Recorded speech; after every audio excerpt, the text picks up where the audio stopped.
Yamunatiravanachari Yamunatiravanachari Jayo Radha Madhava Kunja Bihari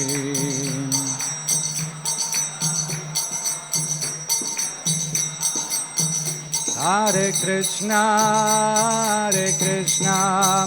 Krishna Krishna, Hare Hare, Hare Rama, Rama Rama, Hare Hare.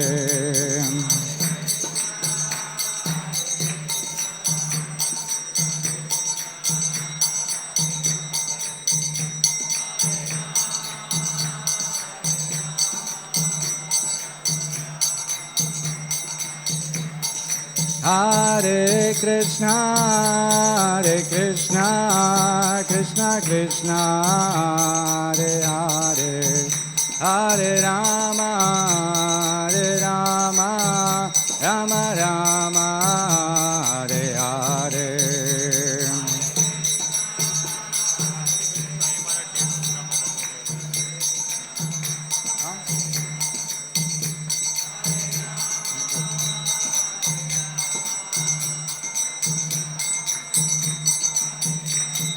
Hare Krishna, Krishna Krishna, Hare Hare, Hare Rama, Rama Rama, Hare Hare. What?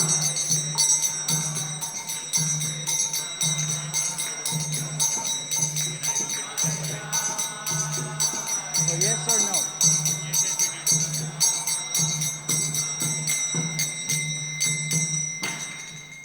Jai Om Vishnu Para Paramahamsa Parivrajacharya Sutta Srimad A.C. Bhaktivedanta Swami Srila Prabhupada Ki Grantaraj I'll Build Your Temple book Ki Gaur Premanande Hari Hari Bo.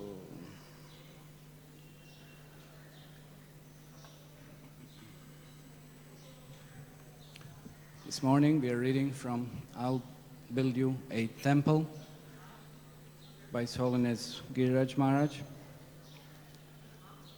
and we are okay. This is chapter entitled "Facing Challenges."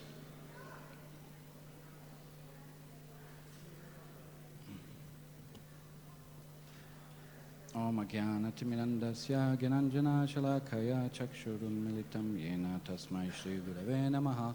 Namo Vishnu Padaya Krishna Preshtaya Bhutale Shrimate Bhaktivedanta Swami Nitinamine Namaste Sarasvate Deve Gauravani Pracharine Nirvishesha Shunyavadi Paschatya Deshatarine Jayo Shri Krishna Chaitanya Prabhu Nityananda Shri Advaita Gadadhar Shivasadi Gaura Bhakta Vrinda Hare Krishna Krishna Krishna Hare Hare Hare Rama Rama Rama Hare Hare. Anybody knows from beginning?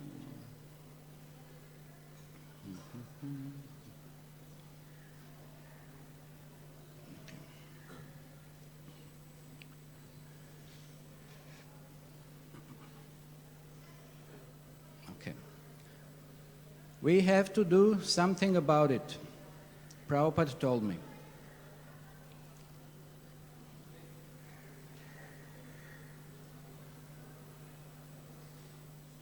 So apparently there was some miserable work that had been done in terms of construction. So we have to do something about it, Prabhupada told me. You have to do something. He didn't want to directly challenge or oppose or discourage Saurabh, but he did want change. He had spoken to me about the Vrindavan guest house, how poor the work was. The plumbing was bad, the plaster was cracking, this was bad, that was bad. and didn't want anything similar to happen in Bombay. So that's pretty classic experience we have in terms of any construction that we sometimes reside within or receive from outside, or usually the work is very poor, uneven, cheap. A lot of different things happen. So many cutting corners kind of activities in terms of this kind of construction. So it's very essential that somebody always supervises whatever is going on. And this is what Srila Prabhupada was emphasizing during the construction of SriSriRadhaRasbihariTemple here, that there should be very strict supervision in terms of material incoming and in terms of the construction being performed, because there was so much cheating going on. Srila Prabhupada would say to the devotees, leading devotees, when the project began and it was going on, he used the phrase, the damn cheap babus. And he told a story how somebody came from Bengal to Vrindavan and asked that how much is the milk. And somebody who was selling, he said it's only 2.5 paisa, one glass. And then, or rupees, better to say rupees. And then he was saying, oh, that's pretty cheap, let me have it. But then, when he would walk away, then some local person would come and he would buy for 1 rupee. So Srila Prabhupada told that story, that how devotees, coming from the West and thinking that in India here everything is so much cheaper, but still they would be cheated, sometimes double, triple, because of that mentality. So Prabhupada was very frugal in many ways in dealing with Lakshmi. He was very concerned that Lakshmi was not misspent and that was properly utilized. And very often he would also bargain. There was also many devotees told stories how Srila Prabhupada would bargain in the West. Usually that's not the case, their prices are fixed. But Prabhupada just had that nature. He would go and buy something and said, okay, can I get for a little less? Give me for it. But prices were fixed. So Srila Prabhupada wanted to save every little Lakshmi for Krishna. He didn't want it to be misused. But during the construction, if one doesn't supervise, we all have, at least I have little experience, something in some cases, how usually the cheap material is used, or like in terms of concrete, they might use more sand than the concrete powder, and so many things may happen, and then this is what was happening. Srila Prabhupada saw that in Vrindavan. Of course, devotees struggled that time to purchase any material for construction. It was a big struggle. But still, the quality here also, and the people working on it were misusing.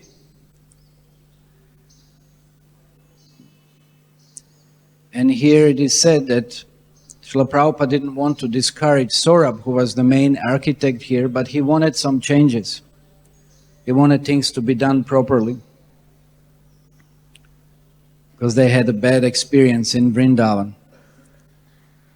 So he said, yes, I had said, appreciating his concern, if this happens in Bombay, it will be very troublesome. Just like many times you go and you see cracks on the wall, you see things falling down, plaster falling down, ceiling, paint also cracking, or due to moisture also falling down, so many things. So not troublesome, Prabhupada had replied, everything will be spoiled. So Prabhupada was quite heavy on it. So I knew that Prabhupada wanted change and wanted me to accomplish it. But Saurabh was opposing my efforts to change the construction arrangements. And I wasn't able to find anyone else who could do the work. I was exhausted by the whole situation. So there were very few devotees involved in the project. There was not much choice to involve somebody to deal with any aspect of the construction project. The only option was to hire somebody from outside. And that also, in one case, Srila Prabhupada, he didn't want that to happen.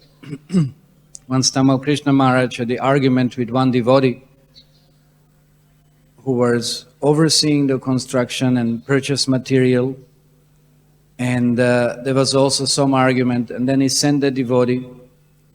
But Srila Prabhupada was very displeased. He said that why we are doing this?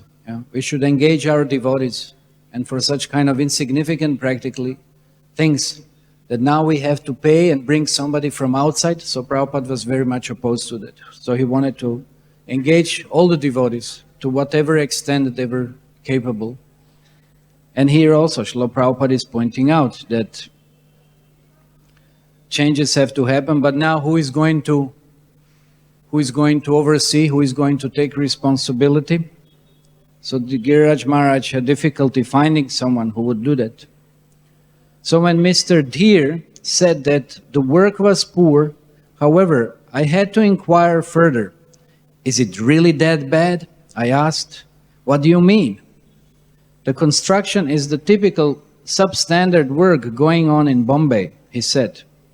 Within 2 or 3 years, this type of work starts falling apart. How many buildings fell apart? Every now and then we hear some building collapse, no? It's another thing in Mumbai. Very unfortunate. ISKCON is a great institution. This temple should be a monument that will last for hundreds or thousands of years. He explained that ECC, the leading construction firm in India, didn't usually take up anything involving less than several crores. He described some of the work they had done, dams, bridges, and other major civil projects. But he said that he would speak to the directors and try to persuade them to take up our project. Even though it would be much smaller than most of their jobs, it was different. It was for Krishna, and it would be a prestigious job for the company. I immediately wrote Srila Prabhupada.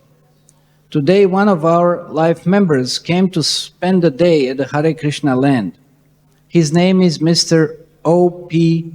Dheer, the chief engineer from Larsen and Toubro Limited, the largest construction firm in Bombay. Mr. Dheer is presently undertaking the construction of the new council hall for the government of Maharashtra, as well as the new stock exchange building, which will be the tallest building in Bombay. Mr. Dheer inspected the site and expressed his opinion that if the work continues in the present manner, the building will not stand. He said that the present workmen are obviously accustomed to a very low standard of work, and he particularly criticized the shuttering and casting. He said that the present structural defects would render the entire building defective in the end. I asked if his company would be willing to take up the project, and he replied that they might not be willing, but that he could request them. He said that Larsen and Toubro had consented to build an important building at Auroville, and he hoped that he would be able to convince them to take up our work also. In order to maintain a high standard of workmanship throughout the building, he said that his company would like to supply materials after consulting our architect on the rates to be paid for the materials. He said that the company would probably work for cost plus 5%. He seems very sincere and sober, so I suggested that he meet your Divine Grace and Gopal Krishna Prabhu when you return to Bombay. Mr. Deer is also going to think of alternative solutions in the event that his company does not agree to do our work. Prabhupada liked the idea of engaging ECC. He knew from experience that there were problems with hiring different contractors. And seeing how our work was going, he concluded that the best arrangement would be to hire one big contractor and take responsibility for everything: the foundation, the structural work, the plumbing, the electricity, the marble, the finishing, all of it. And he thought ECC was the proper organization. Although Larsen & Toubro's head office was in Bombay, ECC's was in Madras, where its managing director, Mr. Ramakrishna, was based. So we asked Mr. Deer to arrange a meeting with Mr. Ramakrishna and us the next time Ramakrishna came to Bombay. We met at Mr. Deer's residence. Mr. Ramakrishna came from a traditional Hindu family, but he seemed to be quite a tough businessman. And it wasn't clear to me where he actually stood. Still, he seemed positive about doing the job. And he said that for us, he would charge only his cost price or just 2 or 3% above. He explained that their general calculation was cost plus 30%, the rate they charged, even Larsen and Toubro. So that's a big difference. It's like almost 10 times. Initially, Saurabh was disturbed. He didn't like the idea that the construction would be taken out of his hands, and he was skeptical about ECC. So devotees are naturally attached to their service, and they wanted to do the best and give the best and try to surrender as much as possible, but the other proposals seem to be more practical, and Srila Prabhupada, considering, as we pointed, the quality of the work, was much more in favor of it. So many people came and talked big, he said, but when it comes time to do the work, they never do anything. He was critical of the whole arrangement. But as he met with Mr. Deer and others from ECC, his attitude began to soften. And in the end, he went along with the change. Once we agreed in principle to engage ECC, they gave us their cash flow requirement, which came to 7 lakhs per month, a huge amount for us. Mr. Deer presented a progress chart detailing each phase of the work and indicating when it would be completed. In Bombay, we had the best collectors. Gopal Krishna later recounted. Giriraj, Sridhar, Chitrakar, Jagat Purush, and others were collecting well. But still, the collections were nowhere near the 7 lakhs required to get the project completed. I was with Prabhupada in Madras, and I told him, I just spoke to Giriraj, and the contractor is ready to take on the job only if we guarantee 7 lakhs a month.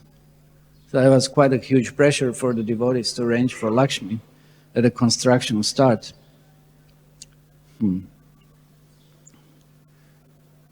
We sent a draft of the contract with ECC to Prabhupada in Mayapur.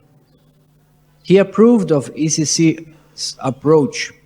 Now the work would be done quickly and professionally.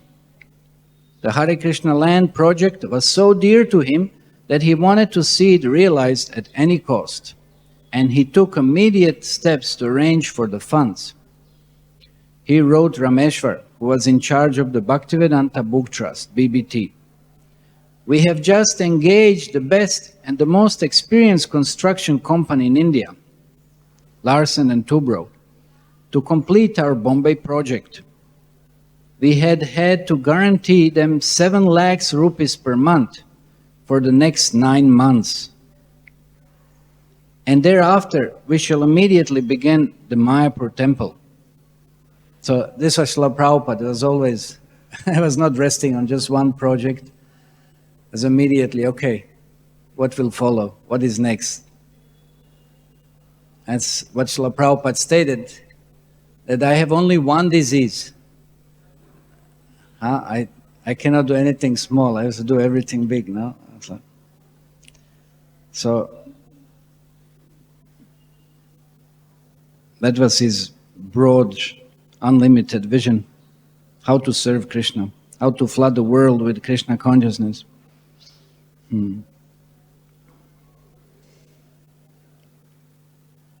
We had to guarantee, yes, them 7 lakhs rupees per month for the next 9 months. And thereafter, we should immediately begin the Mayapur temple. So I think $50,000 will not be sufficient. Gopal Krishna Prabhu suggests that in addition to sending this amount, if the Radha Damodar party is given books at the printer's cost, then whatever else they collect can send directly to me in India. In this way, we shall be able to meet the rupees 7 lakhs per month. So please make this arrangement to send $50,000 per month, as well as supplying Radha Damodar party at cost. So that was huge, Lakshmi. Begin this immediately. And a month later, he followed up. Regarding the money for Bombay, you may send it by the first week of each month. Following each transfer, please send me a Xerox copy of the transfer slip. Rameshwara was a very strong motivator of book distribution. Gopal Krishna recalled, he was one of our best Sankirtan generals. He started writing Sankirtan newsletters to devotees all over the movement. How Prabhupada wanted the Bombay temple built, but that it could be built only if we increase book distribution. So he was very enthusiastic, and I see that he wasn't concerned about his own field of influence, but he wrote to everyone. He was inspiring all the devotees to support this project, which was so dear to Srila Prabhupada.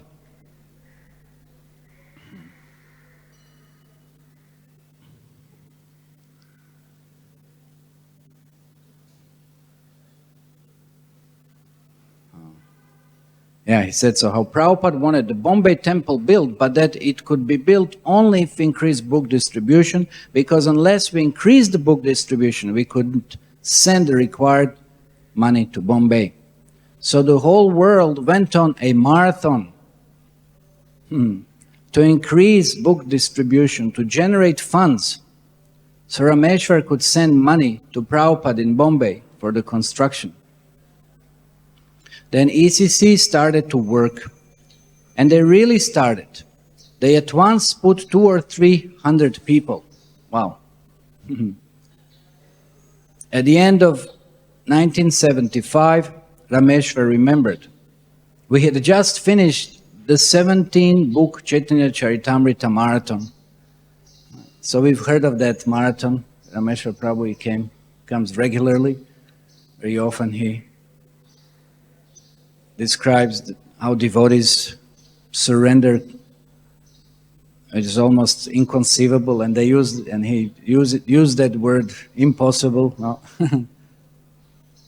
But by Srila Prabhupada's mercy, by Krishna's mercy, they managed to print 17 books in 2 months or something.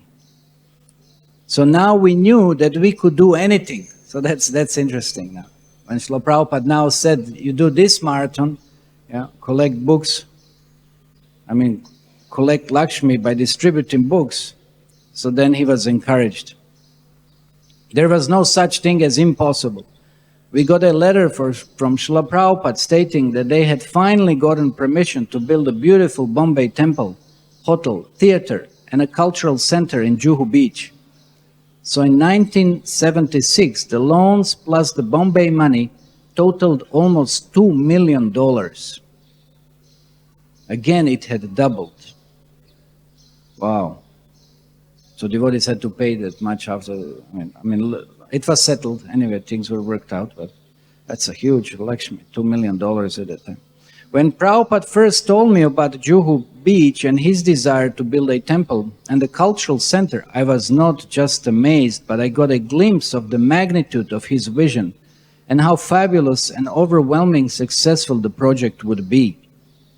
And the whole idea of this land being so valuable because of its location, the beach in the heart of the film's capital of India.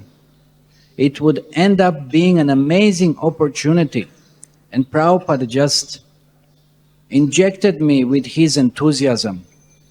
And I was really committed to sending as much money as Prabhupada directed. It was done with no reluctance. It was done with the utmost enthusiasm that this is going on to be something so wonderful for the movement. You just knew it was going to happen. So we know how RadhaRasbihari had influenced not just so many people in India, throughout the world. Whoever comes here, I know there were quite some celebrities coming to RadhaRasbihariTemple. It was, I don't know if it's still one of the 7, how they call it, Darshan places of Mumbai or something? Anybody knows? It used to be, people would come like to visit few prominent places in Mumbai. The buses would come, people would come from all over, and then RadhaRasbihariTemple was also one of those. But primarily because whoever would come here, they would be so impressed with such a huge temple, marble temple. And I remember once, where was I? Somewhere in Kashmir or somewhere, I don't know, somewhere up there, and somebody had RadhaRasbihari's photo and said, "Oh, I visited your temple." I said, wow. So people, I mean, you can meet them anywhere and everywhere practically. Whoever had come here, they were so impressed with RadhaRasbihari. And of course, we know that from here, so many other temples, so many other centers have been opened. But RadhaRasbihari was the foundation for practically pretty much major preaching projects in India. So after my success in raising funds for Juhu in Lagos, I went to the Canary Islands to purchase more leads from my friend Damodar Chandrai, whose daughter lived there. I developed what turned out to be a compelling strategy for approaching the Hindus there, advising them that they had to ensure that their children maintain their Vedic culture and were aware of and convinced about the Vedic knowledge. I explained that their children might not accept the tradition solely on faith. It had to be presented to them rationally and scientifically, which practically only ISKCON devotees, many of whom came from the West, could do. I also said that their children, most of whom knew only Spanish, could read the Vedic scriptures and that only ISKCON could provide Spanish translations. I arranged Spanish books for them, and they were delighted to become life members. But they could not afford to contribute more than the membership fees. The Sindhis, especially the wealthier ones, were a close-knit group, and friends in the Canary Islands suggested Sindhis in different places whom they thought could contribute. So after the Canaries, I pursued affluent Sindhis in the places as far-flung as Italy, Jamaica, and San Diego, California.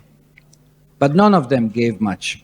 In America, I also received several invitations and suggestions to preach there. And I began to think I should. I had seen the college preaching that devotees were doing in Berkeley, and it seemed like a good field for me. In 1971, in Gorakhpur, Srila Prabhupada had told me that I should try to get his books accepted in universities by the scholarly class. So I began to put together a whole plan of how I would preach there, write for BTG, and meet with the leading intellectuals. Prabha Vishnu was in Juhu to manage affairs, and ECC was taking care of the construction. So I concluded that I wasn't needed in Bombay. I would just let them carry on, and when the building was ready, I would go back and preach. I extended my tour as long as possible before returning to India for the Mayapur festival. So that's how devotees extended themselves just for preaching, for collection. I was very much emphasized.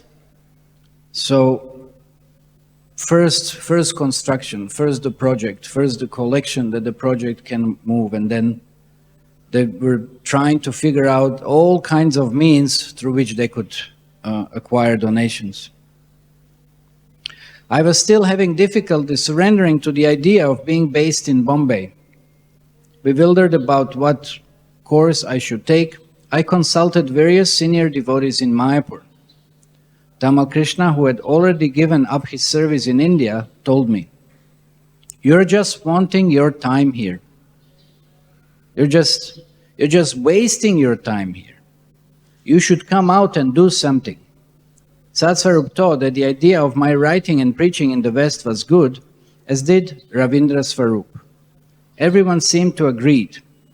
The only one who didn't was Gopal Krishna, the GBC for Bombay.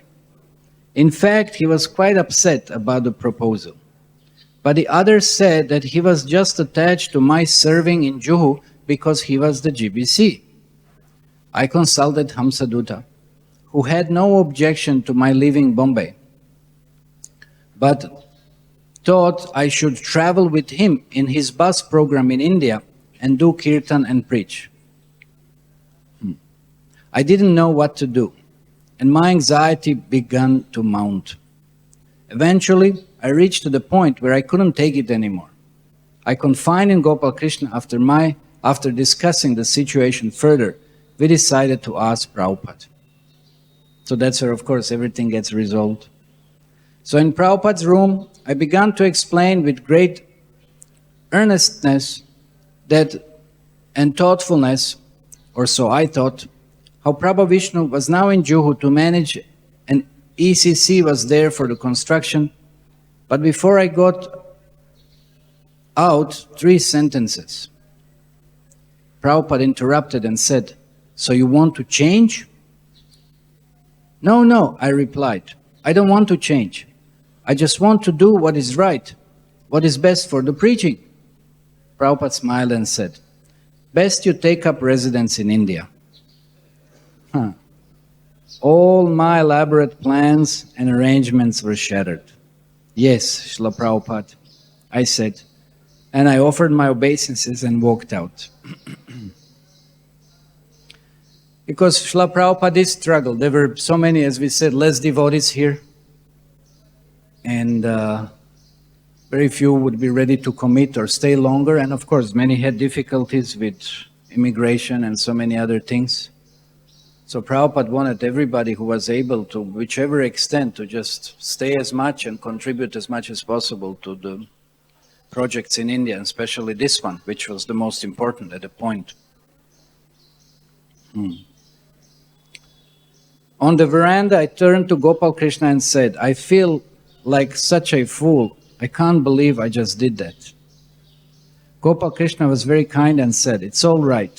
Prabhupada knows what we are. He understands."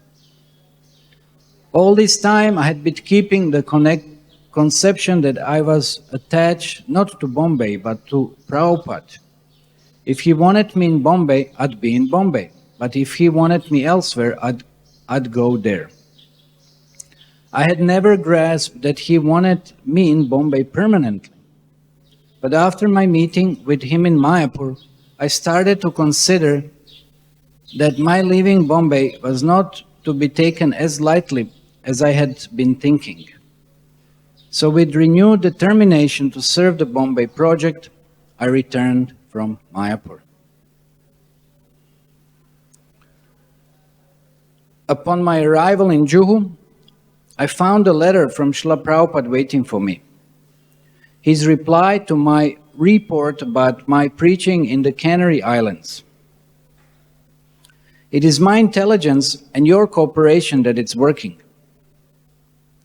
He wrote, there is a story of a man who was challenged whether he had any intelligence. Anybody knows that story? Man who was challenged whether he had any intelligence. So then began to look in his pockets. When asked why he was looking in his pocket, he replied, if there is money, then there is intelligence. I heard that before from the life membership devotees. Said the one who can get Lakshmi is intelligent. So that's it came from Srila Prabhupada, you see.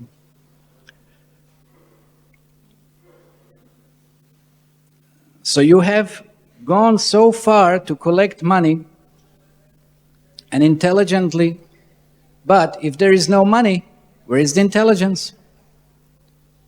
Both must combine. Then everything works out nicely.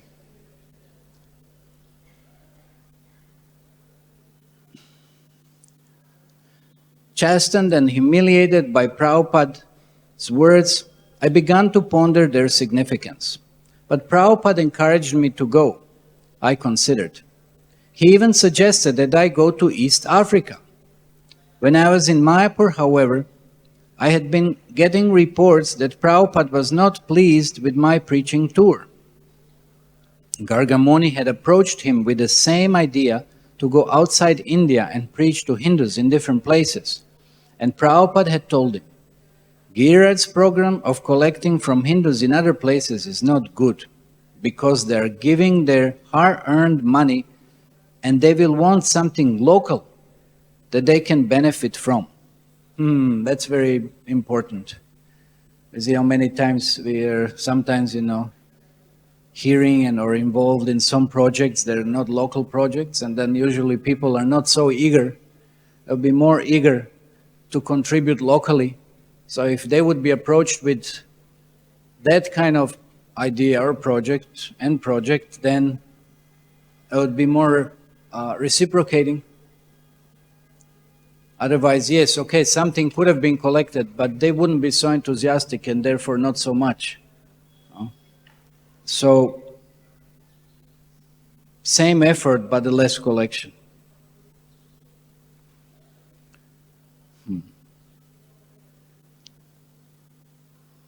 Also in Mayapur, when I had met Prabhupada, a day or two after I had presented my proposal to him about preaching in the West, he had asked me how much I had collected on my tour.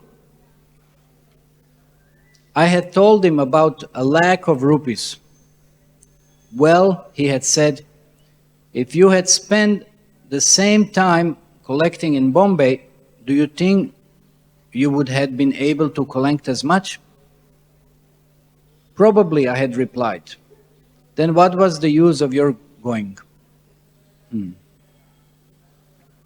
Regarding Prabhupada's letter in my office in Juhu, I went over it all in my mind. On the one hand, before I had left, Prabhupada had been encouraging me to go, but on the other, while I was gone, he had been criticizing me for going when I could have been collecting in Bombay. Actually, even in the Canary Islands, I had understood that if I wanted to preach to rich Indians, Bombay was the best place. Of course, Bombay was known as the capital of India, economic capital of India. I used to hear the devotees would say that 1/3 of all capital is right in Bombay. Of course, nowadays that's not the case so much.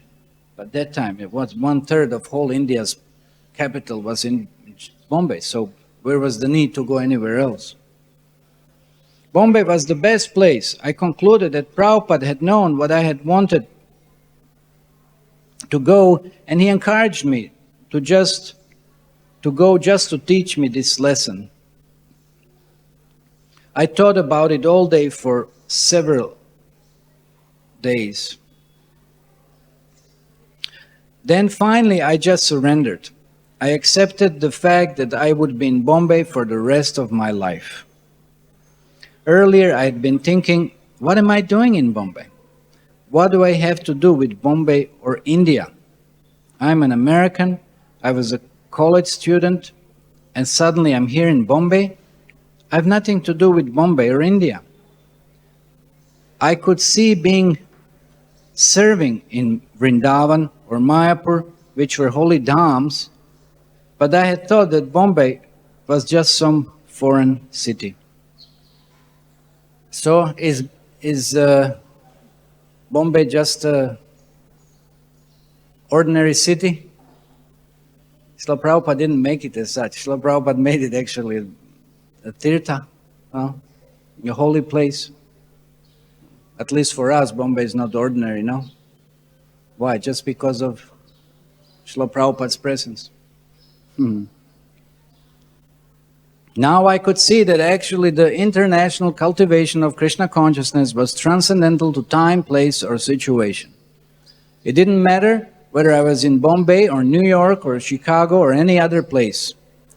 The transcendental process could go on anywhere and not be affected by the geographical location. By Krishna's arrangement, I had been engaged in service in Bombay, and by Prabhupada's desire, I had been engaged in a particular way there. So I accepted it. Well, my body is going to be given for Krishna's service somewhere, and it could be anywhere. So why not in Bombay?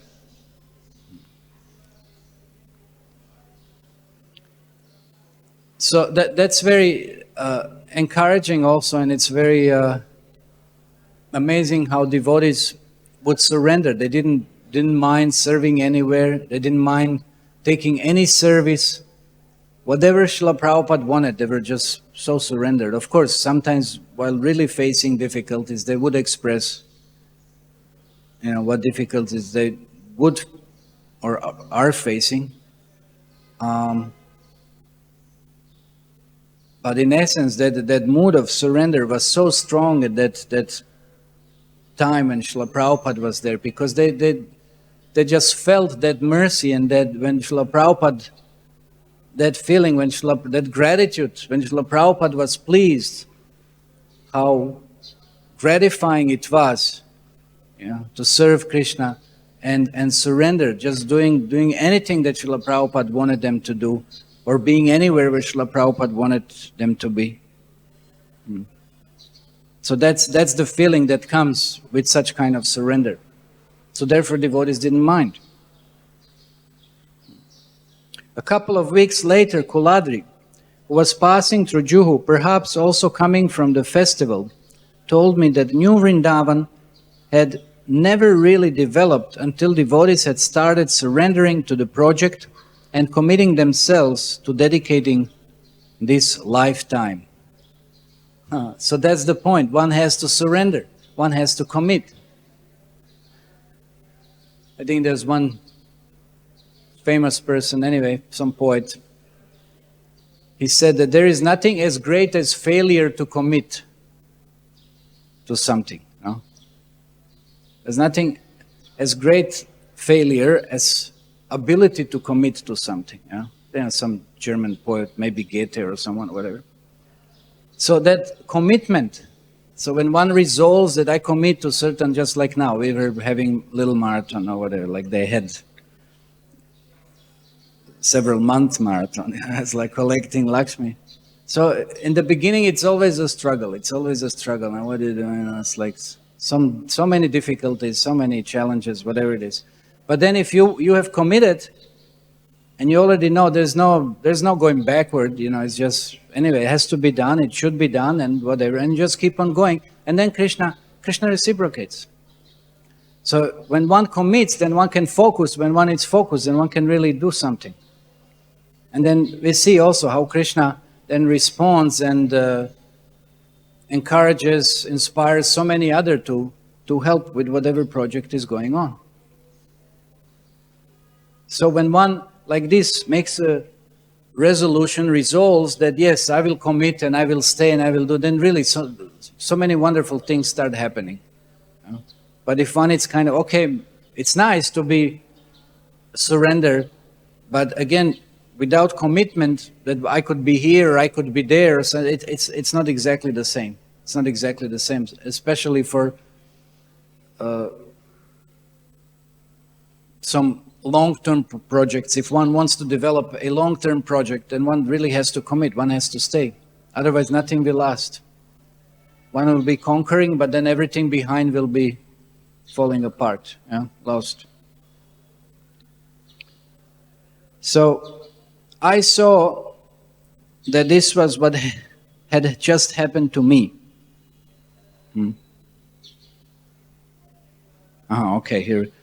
Dedicating this lifetime. When one devotee did that, and then another, the project really got going. So that was what was going on Vrindavan. Devotees were surrendering, and they just decided, yes, we will stay, we will commit. And then he said, this is how the whole project, was triggered. So I saw that this was what had just happened to me, and that from me it would have to spread to others. And then the Juhu project could really take shape.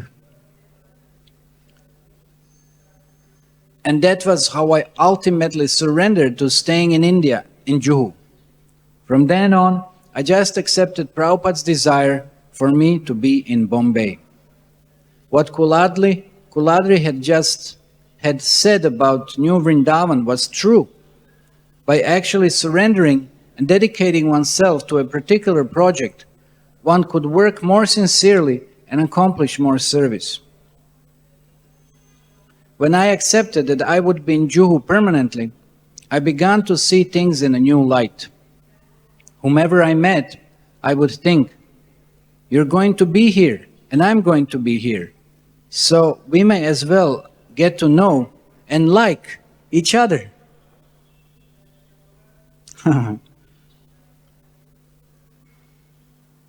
So when you live with devotees, then you just somehow just have to surrender. You have to live together. So then if that's the case, then better things are worked out in the most Krishna conscious way.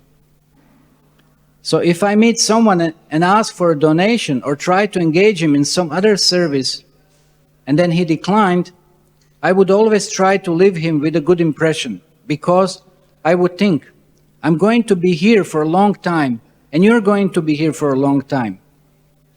We may meet again.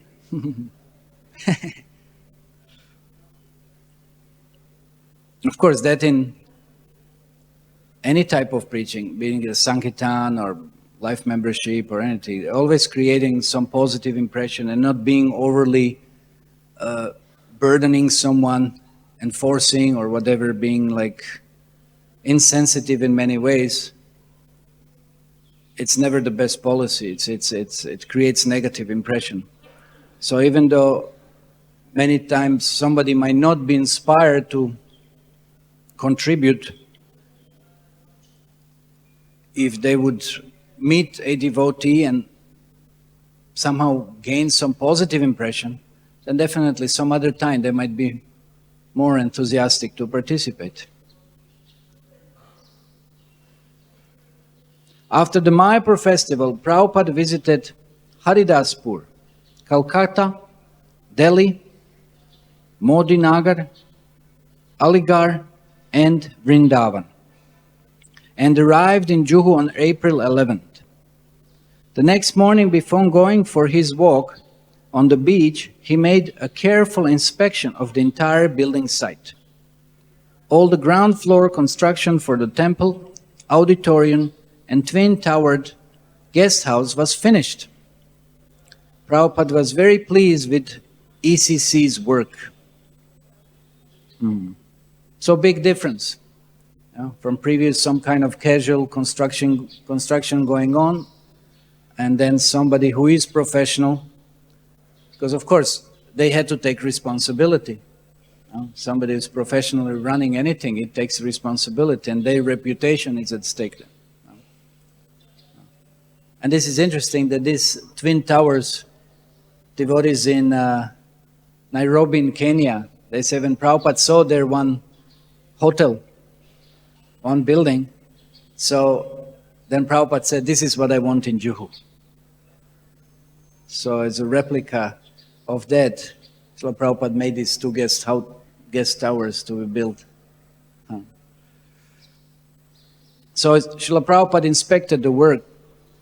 He tapped the pillars with his cane and said, very good. There is a big difference between this and the other work that has been done. One thing that Mr. Deer had been concerned about was the temple's foundation. And he had promised that when ECC took over the job, that they would strengthen the foundation done by the previous contractor, which included both the guest house and the temple. So definitely that's the most important part of the building, foundation. We use that analogy. But here Prabhupada liked the place because I remember when they were digging for the new phase down, they dug all the ground and everything, and there was... So, but Prabhupada liked this place, why? Because it's based on rocks. It's a big rock. So it's very easy to construct anything. It's very solid. It's very firm. But still they said that whatever has been done, of course, had to be more supported, more structured, made more stronger. So he had promised that when ECC took over the job, they would strengthen the foundation done by the previous contractor, which included both the guest house and the temple. And that was the first thing ECC did. They used a sophisticated technical process that employed high pressure to fill all the holes and gaps in the foundation and added layers of cement on top of that. Okay, so we'll stop here. It's end of the paragraph. I'll build your temple ki jai, Giraj Maharaj ki jai, Srila Prabhupada ki jai, Gaur Premanande Hari Hari Bol. Any questions maybe?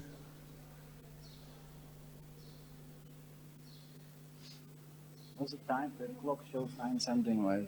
Huh? Why? Where's the bell? Okay, Hare Krishna.